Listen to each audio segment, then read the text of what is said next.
Disney Channel original movies aren't just a big deal. The reality is that those films specifically are what separated that channel from Nickelodeon. Because heading into the 2000s, Nickelodeon was on top when it came to children's television. I mean, for that matter, Disney was, a premium cable channel that wasn't even on regular cable options yet. When they transitioned over, they needed a well-organized strategic plan if they were going to take down, the folk with all the orange stuff and the slime. If that was going to happen, they needed a plan. And they didn't just have one, they executed. The movies were a large part of it. When I was a child, I remember getting excited to watch Disney Channel original movies. I am from the generation that watched the High School Musical premiere live when it happened. They sucked me in with a story about basketball. Then they came with a whole bunch of songs that were apparently a whole lot more catchy than I ever expected. And most people know that High School Musical, the series of films they made, is probably one of the biggest things they ever did. But Disney had to work out their formula before they got that far. And they kept on running that game all the way through the 2000s. So now that I am a married man with children, who even has the perspective of being an English teacher, who knows now that nothing happening in children's television programming is an accident. These are adults. These are writers. They have a very clear plan about where they're trying to go with this. I figured that my analytical mind should probably be able to figure out now, what game were they actually running to trick all of these children to fall in love with their network? Don't get me wrong, I consider myself to be a part of that group. So now that I've already spent some time looking at Nickelodeon shows in the 2000s era, for that matter even the 90s, and then moving on to Disney Channel, it's time that I focus on the movies. So here we go, because I simply went and looked up the most viewed movies that Disney Channel has ever put out. The top 21, in fact. And then I just sorted them out, in order, chronologically, of when these movies actually premiered. So, we're talking about all the greatest hits. I mean, Disney had a whole bunch of movies, don't get me wrong. But the movies that weren't the hits, I call those the filler movies. I mean, they happened, I guess. And for the record, I've watched every single Disney Channel original movie, for the most part, and for the most part, over the last few years, thanks to Disney+. So I have a pretty fresh memory about what things were actually there. And at the end of the day, the hits all had some very specific components. Remember, the network knew what game they were running. So let's have a very real conversation about Disney Channel original movies. Every single big movie they put out between the year 2000 and 2010, specifically, why those movies were successful. I'm not just here to talk about the plot. I'm going to assume that you kind of know that part. But what formula did they continue to use to make sure they could sell this thing to children? Full disclosure, I am a Christian man. So I don't know how to look at any of this without doing it from that framework. But I also have to point out that I'm only going to focus on the first half of the 2000s in this video. The back half, trust me, I'm getting to that in another one. First things first, amongst the 21 greatest hits that Disney Channel dropped as original movies, about 18 or so of them came out between 2000 and 2010. And like I said, I'm only dealing with the first half. So starting off in chronological order, Halloweentown 2 is technically the first major hit. That one dropped in October of 2001. And it kind of makes sense it would be October because, Halloweentown, it's in the name. What matters most is two major components to make this film work. First, it is a sequel. I mean, Halloweentown was already profitable. So much so that the VHS tape kept showing up in my elementary school every time we would get rained out for lunch. So instead of having recess, we'd be in, the auditorium and we had to watch movies. And Halloweentown was almost always on rotation. One out of every 2 or 3 movies, Halloweentown kept showing up there. But the second component is that it's a Halloween or horror-themed movie aimed at children. Because Disney used to hit that note multiple times in the year if they could. Research as far back as Are You Afraid of the Dark in 1990 from Nickelodeon is all based on the idea that kids like scary stories. And maybe that is true. So the ratings kind of proved it, that these films were effective. But Halloweentown didn't have some of the ingredients that other films relied on, like Cadet Kelly in 2002. That one dropped in March. But you have to understand, by the time that film is out, Lizzie McGuire and Even Stevens had been doing heavy rotation as television programs on Disney Channel. So all they did was take lead actresses from both of those shows, Hilary Duff, Chrissy Carlson Romano, and give them a plot that honestly would have been a throwaway film, like one of those fillers, if you didn't put them in it. And then at the time that Cadet Kelly goes out, that was the biggest DCOM, Disney Channel original movie, they had ever put out. There were like 7.8 million viewers. I'm going off head right now. It is what it is. But if you're new here, I want to say thank you for even making it this far into the video. I'm Ezra Garnett, and if you really want to know the truth about the hidden messages behind nostalgic TV, then you are in the right place. And if anything that I say actually connects with you, it is always greatly appreciated if you would please like and subscribe. But if I don't, just let me know in the comment section, because I try to read them all. And I enjoyed Cadet Kelly for what it was. I remember the drill team, her going off to, military school, her mother remarrying. It actually had some really important notes and some interesting conversations for children to kind of consider. I mean, she has to open up to this new stepfather. She has a relationship with her, birth father. Like, it's a legit film, don't get me wrong. But at the end of the day, it's Hilary Duff and Christy Carlson Romano thrown into a film because why not? And then a year later, in August of 2003, the Cheetah Girls came out. Now, you have Raven-Symoné, who had already been on cable for That's So Raven specifically on the network for about 8 months, because That's So Raven drops in January. This movie comes out about 8 months later. Then you take some actresses, well, they're not really actresses, they were singers from 3LW. That's what they were known for. Throw them in the film. I mean, yeah, Sabrina Bryan is there. I mean, shout out to her. But in general, you take those ingredients, throw those notes together, and then you give us some catchy songs. This was really the first time that, as far as I can tell, Disney gave us a true, musical film. Something that could put out a soundtrack. And I'm pretty sure that they knew that that's what they were aiming for, but it worked. You have an actress we recognize, hey, give us a familiar face that's already hitting on the network. Throw in some catchy songs. The plot itself really doesn't matter that much. One of my wife's friends, she went back to watch the Cheetah Girls on Disney+. She was like, this is basically an after-school special. Not my words. That's how she said it, and I respect it. It's actually not as good as you might remember if you rewatch it. But at the time, that movie was big. It's the reason why I remember, Jackal, who was like the big name producer who was trying to sign him. I remember the song Cinderella, because I ain't gonna lie, the beat was type hard. So yes, the Cheetah Girls, that happened. But the next big movie they gave us was Halloweentown High. I'm not making this up. It was October 2004, so about 3 years after the last one had come out. So now you're watching a sequel to a sequel. They're able to squeeze another 6 million views out of that one.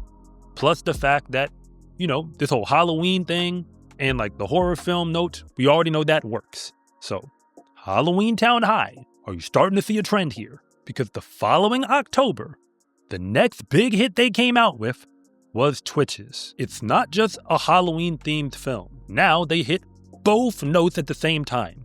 Because Sister Sister was not actually a show that was a Disney Channel original show, but it did air on Disney Channel from 2002 into 2003. So the following year after that goes off the air, I believe that's when the network stopped using it, they take Tia and Tamera Mowry and throw them back on camera to play twin witches. And I believe, if I remember correctly, there's some version of them meeting each other and kind of stumbling into the fact oh wow, we're twins, and all of that is a part of the plot, basically stolen out of the show that they were already popular for. So once again, you take familiar faces, and this time you blend it together with that whole Halloween horror film, kind of in that direction note, and you have a hit.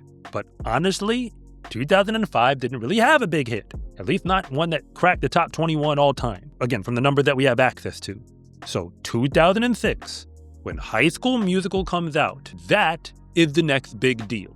I remember where I was watching that film for the first time. I was actually watching it in my sister's room. And the thing that makes High School Musical special is that Disney actually took a risk on this one. They already knew that the music was going to work, because the Cheetah Girls had taught them that they could do soundtrack films, musical all the way through, and hold an audience. But they didn't have a familiar actor. That's what made it a risk. Instead, they just struck gold, just being real about it. Because when you throw the basketball components in there, that's how you get a kid like me to take it seriously. Because that's why I was excited when they advertised it. I was like, oh, this thing got basketball. This movie about to be lit. I mean, we used to talk like that. And then you move forward where they give you, again, attractive actors on screen, throw some songs in there. And the songs actually were pretty good. I remember the songs pretty well. The soundtrack, people actually bought it. From what I know, it did very well on the charts. I remember listening to some of the songs on the soundtrack. On a burn CD with other hip-hop tracks, I might have threw a High School Musical joint in there. Hey, just being real about what's on my headphones. So the fact that the channel got High School Musical to take off is a very big deal. Because obviously they were going to ride that train as far as they could take it till the wheels came off. But they were able to take actors that we didn't recognize from that channel and still make a hit. So now we know that the music thing works. They're going to keep using that concept as time goes on, even if I don't get to all of it in this video. And what I didn't remember till I looked back at it was High School Musical drops in January, and then the Cheetah Girls 2 comes out later that year in August. Now we've got another sequel. That's So Raven is still on the air, because that show at the time was the biggest hit, like longest running, that Disney Channel actually had. So we've still got Raven-Symoné on screen on a regular basis. We're running it back with a sequel. Still got the music. That's why the Cheetah Girls 2 had to be a big deal. As you can imagine, the ratings for the sequel were even higher than the first one. So it makes a whole lot of sense that they kept it moving and ran it back for another film, even if they couldn't get Raven-Symoné to be in that one. Spoiler alert. But later on in 2006, Disney Channel tried it one more time in October with Return to Halloweentown. Can't make this stuff up. Now you're watching a sequel to a sequel to a sequel. I honestly can't tell you much about the plot because I didn't watch it. What matters most is you've still got a sequel to a successful film. You're running it back with a Halloween or horror themed film. Twitches already dropped, so I guess we're waiting for Twitches 2, because obviously you should know by now that Twitches 2 is another one that they were going to hit. And although that was the last Halloweentown movie they made, I was shocked to see that the ratings for that one were even higher than Halloweentown 2 and Halloweentown 3. I mean, whatever the title was. When it comes to the whole Disney Channel original movie thing, there's a whole bunch of movies that I left off that I didn't talk about right now. I could have talked about Get a Clue with Lindsay Lohan. I could have talked about one of my favorite movies, The Other Me, with, I believe it's Andy Lawrence. Of course, we've got films like The Luck of the Irish and so on. Like, Disney has a whole bunch of films that stuck in my mind. But to be real, most of those were the fillers. Now, Disney did have some actors who basically just specialized in movies. And the ones who did, they were pretty good. And some of those films were solid. But the biggest hits, it seemed pretty clear what the formula was. If you can't hit the Halloween thing, and or move down that horror path, aimed at kids, then the other formula was pretty simple. Take star actors from the shows, that is the key, and put them in a film. If you can get multiple stars from different shows, even better. If you can pair them in a horror show format or horror film or Halloween theme, that's even better. If you can't do that, make sure you got some songs. You gotta have a soundtrack, get the kids buzzing, figure out how to pull people in, and High School Musical is a unicorn because they basically broke all the rules except for the music. And they only tried it because the Cheetah Girls already worked. But that only happened because they had Raven-Symoné at the time. From a Christian perspective, I'm in the camp that's not really down with the whole Halloween thing. So the fact that they relied on that and their market testing said that kids flocked to it, I actually thought a lot about why it worked in movie form, but maybe not so much in the shows. Because Disney tried it with shows like So Weird, which is more of a paranormal activity thing aimed at kids, and although the show ran like it was solid, it's just not beloved or kind of, stuck in people's minds anywhere near as some of these movies. I think the primary reason for that is because a movie is a one-off experience. So it's easier to sell it, especially when you're selling it broadly to a whole bunch of children. Because if you have kids like me who maybe are in a family where they're probably not supposed to watch a lot of that type of stuff, you can sell a movie and maybe get them to sit to watch that. But to watch a show that is consistently on over and over and over again, eventually the parents might, take a step away from it. So it just kind of is what it is. Overall, I'm not saying that Disney had this elaborate scheme to ruin children. They were clearly following profits above all else. But they also knew that the movies were like the gasoline to pour on the fire. First, you needed a star actor. Because if you don't have that, the rest of this ain't gonna work. So you have to figure out who the stars are. And that's what Even Stevens, That's So Raven, Lizzie McGuire, all of those shows created stars. Once people cared about Hilary Duff, that's what they kept telling you to name in all the little commercials. Hi, I'm Hilary Duff, and you're watching Disney Channel. And then they did the whole little wand thing. Once they pulled that off and got us to fall in love with it, then they could throw you in a film. Anytime they skipped steps, specifically, you did not get your own show, or at least a leading person in those shows. And you gotta stay on the air long enough for people to start to like you. I'm sure they were checking the ratings and all that. Then, and only then, could they really put you in a movie and expect that thing to hit. If you didn't get all the steps along the way, you were likely gonna end up in a filler.